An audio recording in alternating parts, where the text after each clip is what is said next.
কোন জায়গায় ভালো কাজ করতে পারি, যেভাবে আমি ন্যাশনাল টিম আবার রিপ্রেজেন্ট করতে পারি ইন ডিফারেন্ট সেক্টর।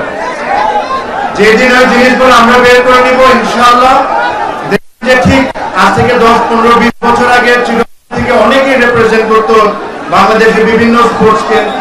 আমরা আবার ওই জায়গাটা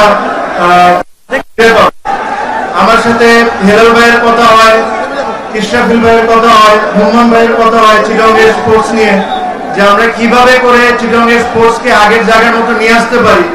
আই এম শিওর ওনারা যখন সুযোগ পাবেন তখন ওনাদের বেস্ট ট্রাই করবেন যে চিটাগং এর ইন্টারেস্টটা ওনারা সবচেয়ে আগে রাখবেন, রেখে ওনারা যে ধরনের স্পোর্টসই হোক না কেন, cricket, football, badminton, any sports, এই স্পোর্টসকে ওনারা প্রমোট করবেন in the right possible way, যেরকম চিটাগং থেকে আবার আমরা আগের দিনে ফিরে যাই।